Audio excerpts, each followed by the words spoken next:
मुझे मेरे दोस्त हैं शाहनवाज भाई, उन्होंने कहा पीके फिल्म देखी, मैं कहा नहीं, कहते उसमें बताया कि रॉन्ग नंबर कैसे मिल जाए। मैं कहा उनका छोड़, हमारा खुद का मिला हुआ रॉन्ग नंबर।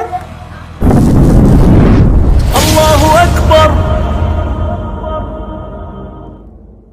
सबको कहा अल्लाह के रसूल ने कि आज नहीं, सब अपने अपने घर जाओ। रसूलुल्लाह सल्लल्लाहु अलैहि वसल्लम तन्हा रह गए।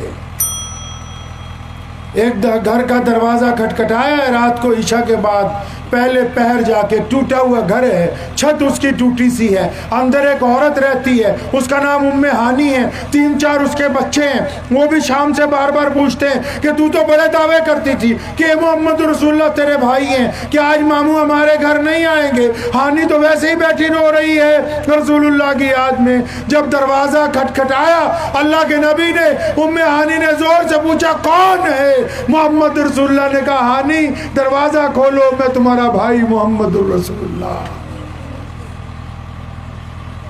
रात के पहले पहर हजूर अकरम सल्लल्लाहु अलैहि वसल्लम अपनी बहन के घर पहुंचे। यह आखिरी वाकया तुम्हें सुना रहा हूं, वक्त भी हो गया है। रात के पहले पहर अपनी बहन के घर पहुंचे, दरवाजा खोला। काली कमली वाले की आंखों में आंसू हैं, आपकी बहन की आंखों में आंसू हैं। मुलाकात के बाद फरमाया हानी कुछ खाने को है? या रसूलुल्लाह कुछ भी नहीं, एक सूखी रोटी है, थोड़ा सा सिरका है। फरमाया ले आओ।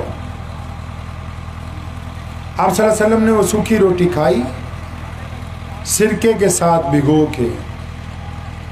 आपकी बहन बड़ी खुश हुई कि वो रसूलुल्लाह सल्लल्लाहु अलैहि वसल्लम जो पूरी कायनात में अल्लाह के नाइब हैं, कायनात के मालिक हैं, देखो इतनी भीड़ में अपनी बहन को नहीं है जी, नहीं भूले। आज तो जो जरा सा जमीन से ऊपर हो जाए ना थोड़ा सा, उसे याद ही नहीं होता कि मेरी बहन कौन है, भाई कौन है, दोस्त कौन है। वो मक्के को फतह करने के बाद अपनी बहन को नहीं भूले। और फिर उस रात जो रसूलुल्लाह ने बात कही है ना, मानो पानी दीजिए।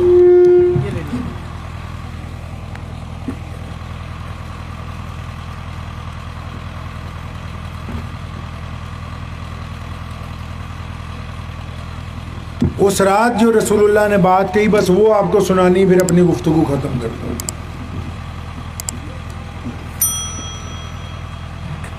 उम्मे हानी ने कहा आप सल्लल्लाहु अलैहि वसल्लम की बहन है, आप सल्लल्लाहु अलैहि वसल्लम के चचा की बेटी हैं।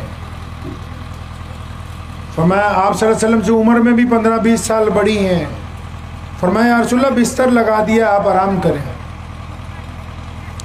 फरमाया हानी आज आराम नहीं करना। बिस्तर पर तशरीफ फरमा हुए, फरमाया यहाँ मेरे सामने बैठो, बिल्कुल सामने। उम्मे हानी को सामने बिठाया, अपने भांजों को भी बिठा लिया, चारों को।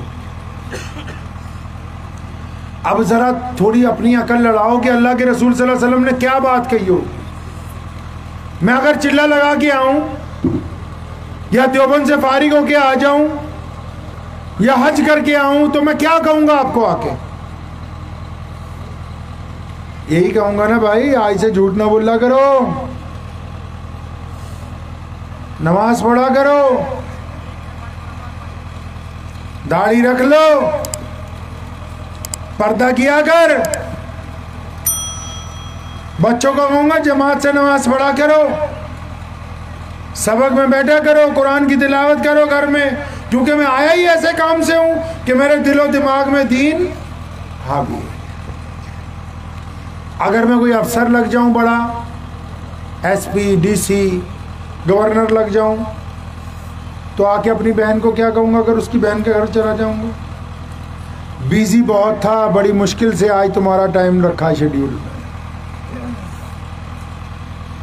आज तो पीए को सुबह ही बोल दिया था कि हमने शाम को अपनी बहन के घर जाना है, कोई और मीटिंग नहीं होनी चाहिए।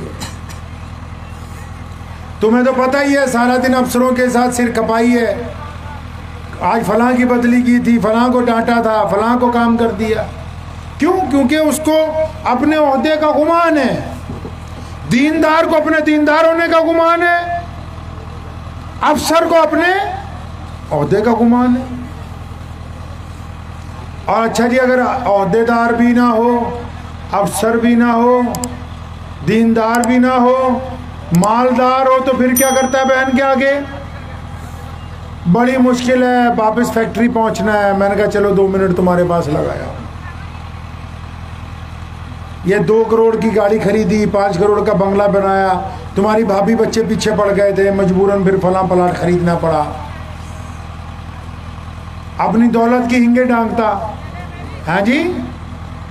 अंदाजा लगाओ रसूलुल्लाह ने क्या कहा होगा उस रात अपनी बहन को।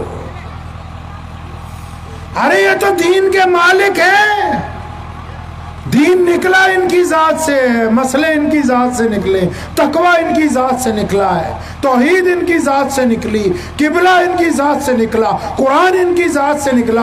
अंदाजा लगाओ कि इस जात ने अपनी बहन से क्या कहा होगा भाई। पता है आपको क्या कहा होगा?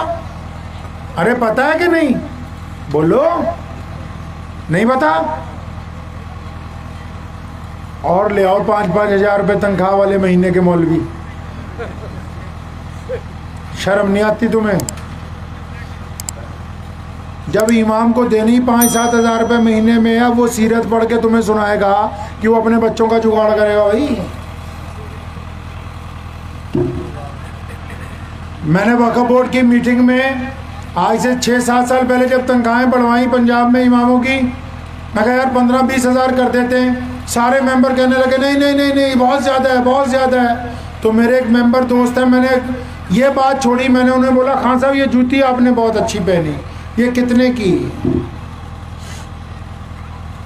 कह लगा जी उस्मान भाई ये 23,000 रुपये की लेके आया, एडिडास कंपनी की। तो मैं कहा सुभान अल्लाह, फिर तो तुम लोगों को जूतियों की जरूरत है, मौलवियों की तो ना।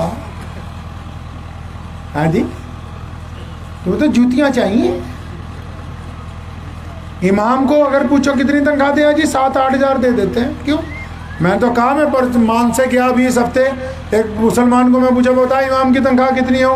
कह रहा जी 5-7 हजार। मैं कहा आजा मेरी गाड़ी पे सिर्फ कपड़ा मारना है, सारी ज़िंदगी के पैसे तुझे दूंगा, 10,000 रुपये महीना, बस कपड़ा मारिए आजा।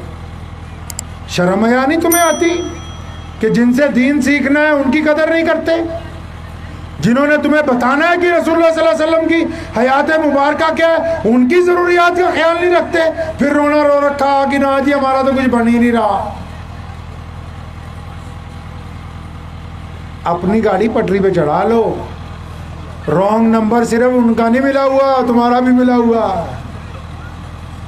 मुझे मेरे दोस्त हैं शाहनवाज भाई, उन्होंने कहा पीके फिल्म देखी? मैं कहा नहीं। कहते उसमें बताया कि रॉन्ग नंबर कैसे मिल जाए। मैं कहा उनका छोड़, हमारा खुद का मिला हुआ रॉन्ग नंबर, हमारा तो खुद उल्टा चल रहा, हम दूसरों को क्या कहें जी? अब अंदाजा लगाओ हुजूर सल्लल्लाहु अलैहि वसल्लम ने अपनी बहन को क्या कहा होगा उस रात। तभी कहता हूं कि जब तक रसूलुल्लाह को नहीं पढ़ोगे तुम्हें पता ही नहीं लगेगा कि इस्लाम इंसानियत से चाहता क्या है, रसूलुल्लाह सल्लल्लाहु अलैहि वसल्लम आपसे चाहते क्या है। रसूलुल्लाह सल्लल्लाहु अलैहि वसल्लम को पढ़ना होगा, रसूलुल्लाह को सुनना होगा। उम्मे हानी को सामने बिठाया, और मेरा ईमान है कि उस रात आसमान का सीना फट गया था। ये मेरा ख्याल है कि अल्लाह के नबी ने जो अपनी बहन से बात की है ना, उस्मान का मानना है कि उस रात जमीन फट गई होगी, आसमान की छाती फट गई होगी।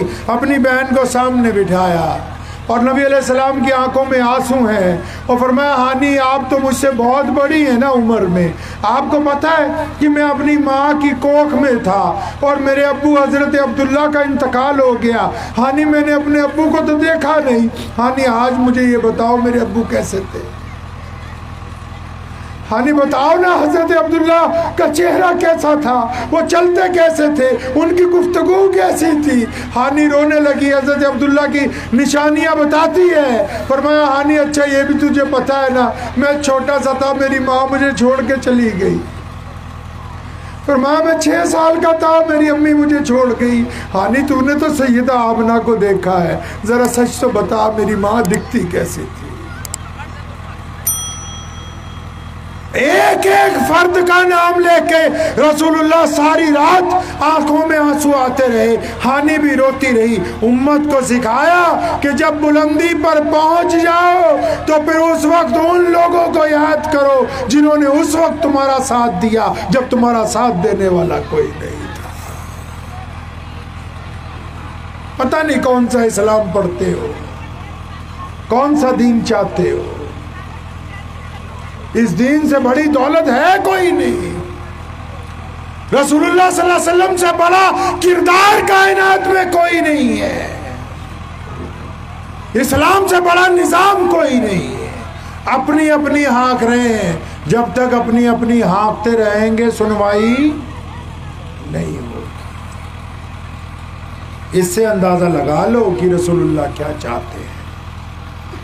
ये वाकयात आपको इसलिए सुनाए कि आप इससे नसीहत पकड़ें, इससे नसीहत पकड़ें आप। अगर मैं फतवे सुनाना चाहूं 2000 फतवे सुबह हो जाएगी। 12 रबीउल अव्वल का महीना आता है ना, उसको इश्क का महीना कहते हैं। लेकिन जब वो महीना आता है, बरेलवी कहते हैं कि देवबंदी काफिर हैं और देवबंदी कहते हैं कि बरेलवी बिदअती हैं। अफसोस की बात यह है कि इश्क का महीना हो, रसूलुल्लाह की विलादत हुई हो और इस महीने की 12 तारीख को अल्लाह के नबी सल्लल्लाहु अलैहि वसल्लम वफात फरमा गए, उससे बड़ा हादसा कोई नहीं। दोनों में से कोई मेरे रसूल की सीरत की बात नहीं करता, रसूलुल्लाह की जिंदगी की बात नहीं करता। एक दूसरे पे इल्जाम लगाने में महीना गुजार देते, रसूलुल्लाह की बात कौन करेगा। मुझे उम्मीद है कि आपको ये वीडियो पसंद आई होगी।